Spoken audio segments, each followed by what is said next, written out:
आप देख रहे हैं सूर्य तरंग न्यूज। मध्य प्रदेश में जल संरक्षण को जन आंदोलन बनाने की दिशा में बड़ा कदम उठाया गया। सीएम डॉक्टर मोहन यादव ने भोपाल स्थित भारत भवन में आयोजित सदा नीरा समागम में सहभागिता कर जलगंगा संवर्धन अभियान को लेकर प्रदेशवासियों को संदेश दिया।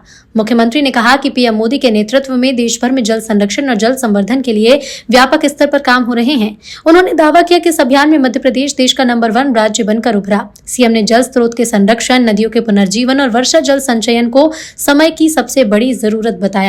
कार्यक्रम में जल संरक्षण से जुड़े विशेषज्ञ, सामाजिक संगठन और विभिन्न क्षेत्र के प्रतिनिधियों ने भी भाग लिया। हमारी संस्कृति तो बिना जल के संकल्प से कोई पूजा पाठ भी पूरा नहीं होता। और रहीमदास जी ने कहा है कि रहीमन पानी राखिए, बिन पानी सब सून, पानी गए न उबरे, मोती मानस चून। मनुष्य का पानी चेहरे से उतर जाए, मोती का पानी चेहरे उसके मोती से उतर जाए तो मोती किसी काम का नहीं। पानी की महत्ता तो अद्भुत है। और ऐसे में यशस्वी प्रधानमंत्री के नेतृत्व में जल संरक्षण के काम पूरे देश में चल रहे हैं।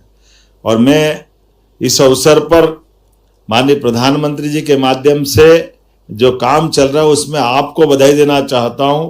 पूरे देश में मध्य प्रदेश जल संरक्षण के काम पे नंबर 1 पे चल रहा है। मुझे इस बात की प्रसन्नता है, आप सबके लिए भी आज के इस दौर में अत्यंत महत्व की बात भी। और ये बात भी सही है कि हमारे लिए जल को लेकर, जल संरक्षण को लेकर आदिकाल से कई प्रकार के काम चल रहे हैं।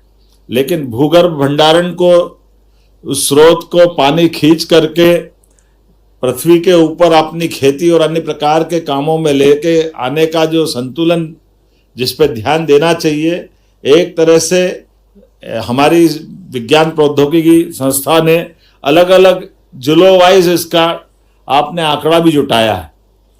कई प्रकार की जल रचनाएं अपनी जो पुरानी बनी हुई है, लगभग 2 लाख जल रचनाओं पर, जिसमें नदी, नाले, तालाब, पोखर, कुएं, बावड़ी, जल के उद्गम, वैसे तो 250 से लेकर 1000 से ज्यादा नदियां, इनका उद्गम मध्य प्रदेश में है। ये हमारे लिए सौभाग्य की बात है। और उसमें भी गौरवशाली पृष्ठ और महत्व का है। हमें मालूम है गंगा जी, यमुना जी हिम ग्लेशियर से आती है। गंगोत्री, यमुनोत्री हिमालय के ऊपर बर्फ पिघलती है, नदी की धारा बनती है। लेकिन हमारा और सौभाग्य है, हमारे अपने पहाड़ों पर विंध्याचल, सतपुड़ा सहित कहीं कोई हिम ग्लेशियर नहीं है। लेकिन अपने इस परमात्मा की एक अनुपम कृति है मध्य प्रदेश। जब वनों के अंदर, जंगल में जानवरों के समान अपनी जो जैव सृष्टि है, ऐसे वनांचल के अंदर जड़ों से निकलकर चट्टानों के साथ पानी की धारा को प्रवाहित करने का ये भगवान का आशीर्वाद है।